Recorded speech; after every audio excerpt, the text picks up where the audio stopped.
Hmm. Well, I don't think this is gonna be good enough.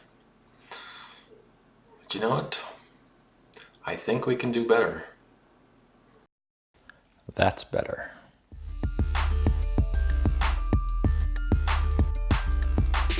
All right. So you can see I've got a new setup here, new camera, got a nice big fill light, but you'll have to just bear with me here because this is my first time ever filming with equipment like this. I'm just gonna dive into it. So the first thing I want to talk about today is actually not a movie. I want to talk about an item, and that item is a mask. The Trick or Treat Studios Michael Myers 2018 mask, which looks a little something like this. Had this on pre-order for a long time. Finally arrived in the mail, and I am mixed about this one. I think this is a well-made mask overall, but I don't think the paint job is that great. You can kind of see that it's rough, to say the least.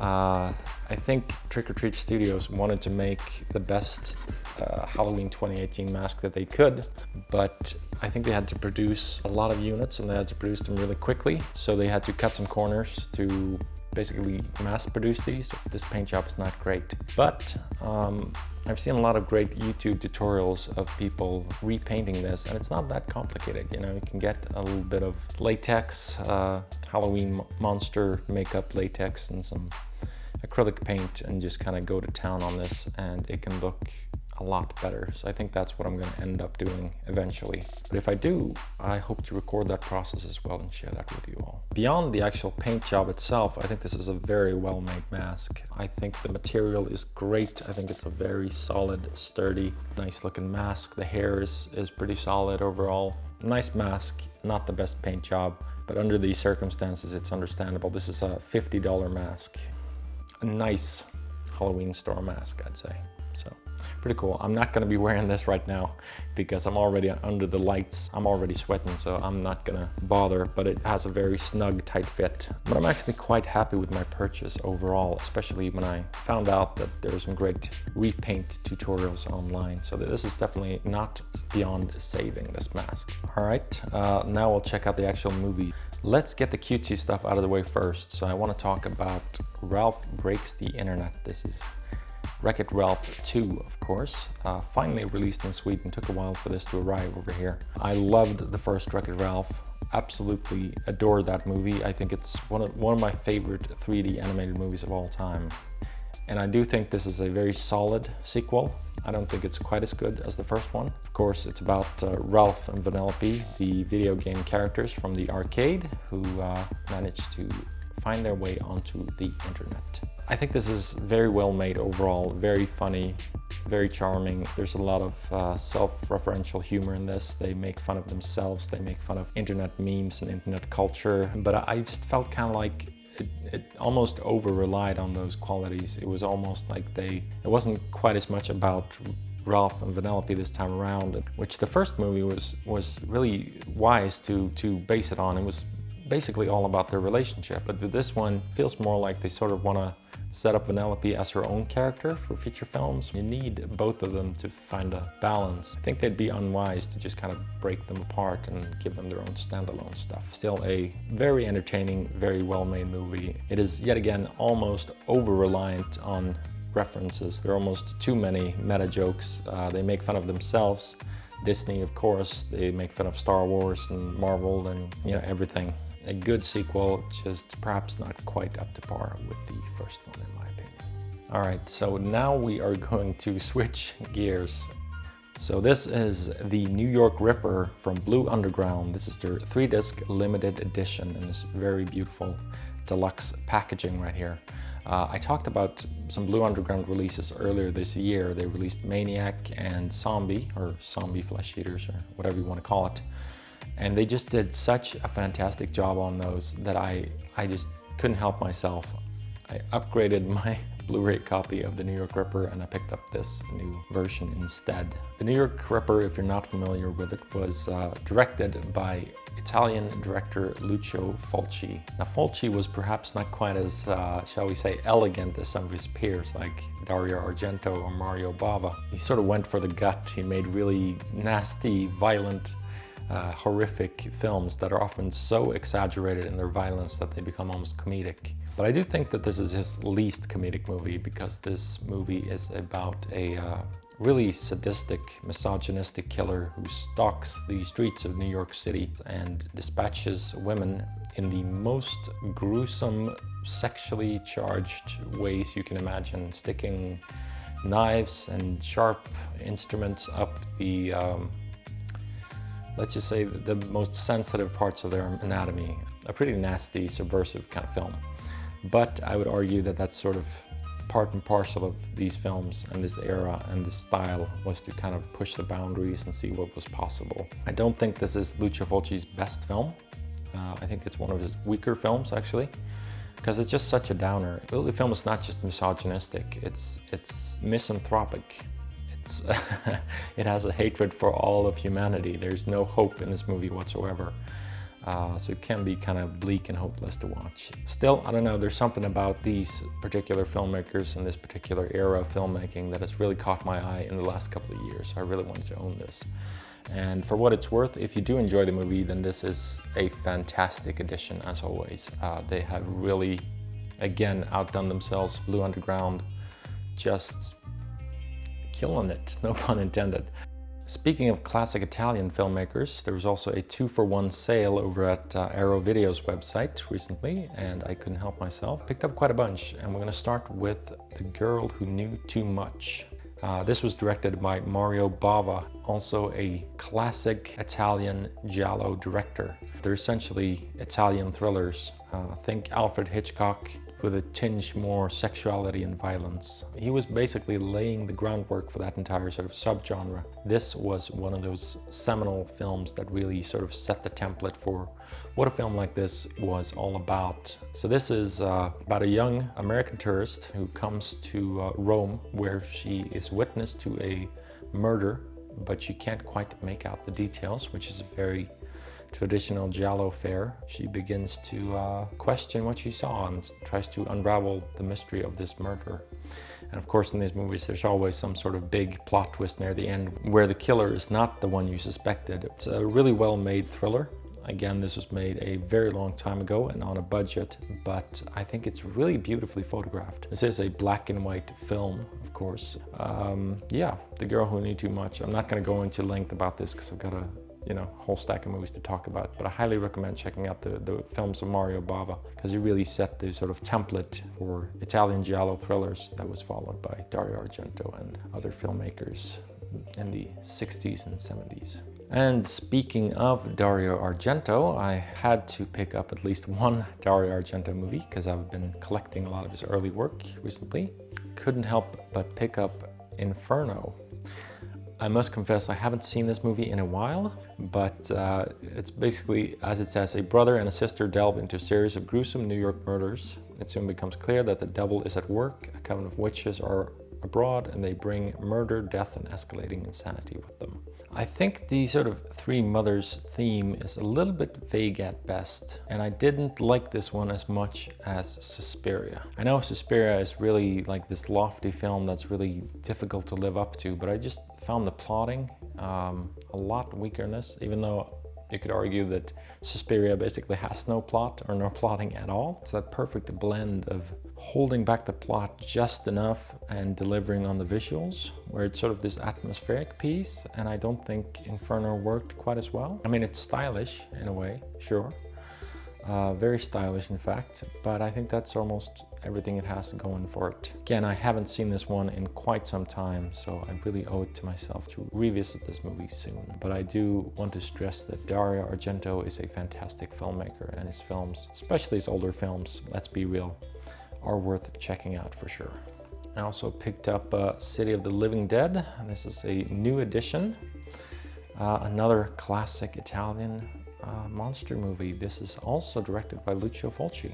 But anyway, City of the Living Dead, also a gruesome, disgusting horror movie in true Lucio Fulci fashion. And I think I've talked about this movie a lot. I'll read the synopsis here. A medium has a mysterious vision of a priest hanging himself. A seemingly dead woman awakes screaming in her coffin, and in the sleepy New England town of Dunwich, a girl vomits up her intestines. Yes, really.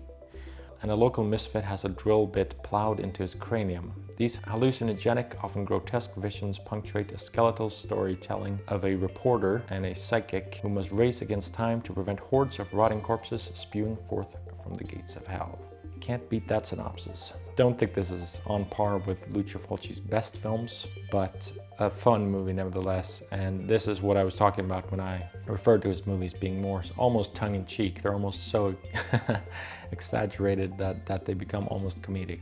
But again, it's cool how they use such a limited budget and limited resources to create something like this. But it I don't know, inevitably comes off as kind of cheesy, but I love that quality about them too.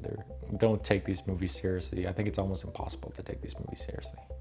But yeah, City of the Living Dead, really nice new addition. So if you haven't bought this movie already and you're looking to buy it, this is probably the version to get. And I picked up another Dario Argento movie. I just picked up just a bunch of these Italian thrillers because I felt like filling out the collection a little bit. So this is Il Gatto a Nove Code, which is The Cat o' Nine Tails. This was the second movie ever directed by Dario Argento, and it's part of his infamous Animal trilogy, which consisted of his first film, The Bird with the Crystal Plumage, this film, The Cat o' Nine Tails, and later a film called Four Flies on Grey Velvet. This is about a blind puzzle maker, played by Carl Malden, who overhears an attempt to blackmail an institute scientist before a robbery, and he teams up with an intrepid reporter to crack the case. But before long, the bodies begin to pile up, and the two amateur snoots find their own lives in peril in the search for the truth. And worse still, Laurie, Franco's young niece, may also be in the killer's sights. Not his greatest film, but again, I respect these movies more every time I watch them, and the older I become, because there is this kind of delicate balancing act between there's this kind of delicate balancing act between style and sleaze in these movies, which I really love. That's sort of the thrill of the giallo for me anyway, which is that you have on the one hand this enormous sense of style and class, and on the other hand you've got these gruesome shock out moments which are made with a 70s budget and a 70s style, and they're just a lot of fun. I thought it was probably a pretty solid movie. I mean, he's made worse than this overall. It's also probably not one of his best. The plotting is not quite as interesting. It's not quite as stylish as some of his later movies. I know it's sort of a cop-out to say this, but I just did not find it quite as memorable, if that makes sense. So yeah, I'm just gonna leave it at that and keep on talking, but this is a beautiful Arrow Video edition of The Cat o' Nine Tails, and they've restored the film beautifully as well. I've talked enough about the Italian director, so let's finally talk about a really great American slasher movie also released by Arrow Video. That is Candyman.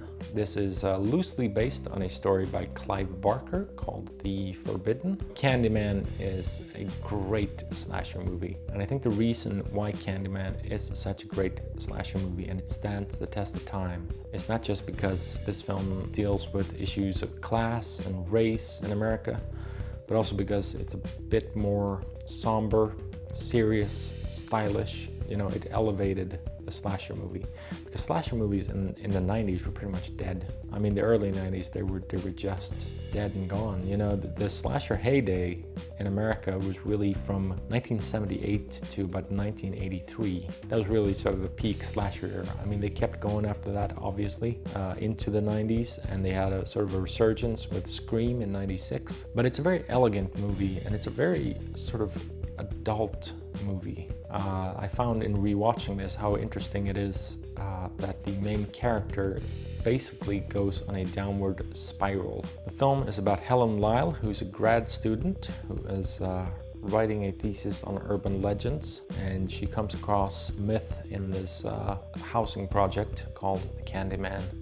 And when she delves deeper into the legend of the Candyman, she finds herself confronting class issues and race issues. And again, the movie doesn't beat you over the head with it. It's sort of subtext. It's part of the story of the film, part of the horror of the film, but it's part of a bigger narrative. And it turns out that the Candyman himself was murdered in part over his race and because he was in love with a white woman. To me, this is more of a modern urban take on the kind of Beauty and the Beast story, the kind of Phantom of the Opera story, that kind of classic, tragic, gothic operatic sort of tale, and it's beautifully made, really wonderfully made. Just the way it's photographed and acted, there is just a quality to this film that I really admire, and it still works as a slasher movie. It still delivers the thrills and the murder and the chills. However, it is so grounded, and the main character is presented as such a rounded, adult, nuanced character compared to these sort of low-budget slashers that we know from the 80s, that it really just elevates the entire film, and it feels more like you're watching kind of a tragedy instead of just kind of a slasher popcorn movie, if that makes any sense. Candyman, really fantastic addition. This is, I should mention, this is the theatrical cut of the movie. I know there's an uncut version floating around there somewhere, but this is the one I was able to get my hands on, and I'm more than happy with this edition. So if you haven't seen Candyman, you should do yourself a favor and check it out, because there are wonderful editions of the movie now, both in the UK and in the US, and basically all over the world. So grab this one and watch it. It's a really great horror movie. Really stands the test of time well. But of course, you've got the other end of the spectrum, and I had to explore that as well, with just a good old-fashioned classic American slasher movie from the 80s. And that is The Mutilator, also from Arrow Video. This is not one of the better known, or probably even one of the better slasher movies. It's very formulaic, but I always enjoy the formulaic ones. It's basically about a group of teens who go out to a beach house where they are stalked by this madman with a hook and an assortment of weapons, and it just ticks all the boxes, and it's a lot of fun. I'm really not going to go into depth about this one. That's basically all it's about. To me, these are just popcorn movies, and I love how they revel in the cliches and formulas and all that stuff. And this is just, you know, if I want to have a fun little Saturday evening and throw a movie on and watch a horror movie, this is the type of movie that I'll just throw on. So, The Mutilator, perhaps not up there with the very best of slasher movies, but nevertheless a decent one, a fun one, and a nice Arrow Video edition of it as well. Alright, and finally I just want to talk about one more movie, and that is The Doors from director Oliver Stone. But it's not this edition. This is actually the old edition that I used to own. This is the new edition, the final cut steelbook edition of The Doors from director Oliver Stone. So The Doors, I love the band The Doors. Only discovered them a couple of years ago, like in earnest, so to speak. I love this band. I don't know why, but there's something so magnetic and hypnotic and wonderful about them. They are, without a doubt, my favorite 60s band. Anyway, The Doors, fantastic band. And I think this is a great movie overall. This movie has been given a lot of criticism over the fact that it is a very psychedelic, out there, crazy kind of movie. It really depicts Jim Morrison as this crazy lunatic who is more of a drunken idiot than a really inspired songwriter and poet and human being. I think it's just a kind of a choice to embody the state of mind of the 60s and the state of mind of the music and the rebellion and the wild, crazy psychedelic aspects of it that are sort of inherent to the music and the period itself. I think maybe Oliver Stone listened to the music and he drew inspiration more from the tone of the music itself than he did from actual real life events. And to me that's actually okay. You know, every single biopic doesn't have to be completely realistic all the time. I just think you either have to kind of pick a lane, largely speaking. You kind of either have to go more psychedelic and crazy with it, or ground it in a reality that's more tangible. Just don't try to like bullshit your audience and fake it all and try to sell it as reality, like Bohemian Rhapsody. That movie really turned me off, because it was really trying to sell the audience that this is how it all went down. I was like, no, that's not how it all went down. Look, I enjoy this movie. Is this 100% truthful? No, but it's more stylish, psychedelic, and I do think that Oliver Stone makes the film more interesting by perhaps disconnecting it a little bit more from reality and making Jim Morrison more sort of the overblown, crazy, sort of Dionysian version of himself. I think you could probably still make a movie about Jim Morrison that's more grounded in reality, although arguably it would probably not be quite as much fun to watch as this one is, if that makes any sense. I think Val Kilmer does a fantastic job as Jim Morrison. He really throws himself into this movie with reckless abandon. If you really love the band, then you should definitely check out the documentary When You're Strange. It's a much better account of the reality of the band and of Jim Morrison's life and stuff like that. And read up on some books as well. But yeah, I still, fun movie, perhaps not the most realistic movie ever made. So yeah, that's it for this little update today. So yeah, have a great day, and I will catch you sometime in the future.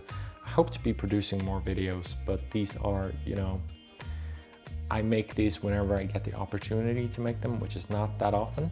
Just bear with me, and I will hopefully be with you guys sooner rather than later. I'm also hoping to revamp my second channel, which is about art. I like to draw portraits and draw animals and draw all sorts of things. And hopefully I can get that up and running and improve it. So I'll leave a link in the description below so you can check that out. But until next time, have a great day and a great week, and I will catch you in the future. Thank you for watching.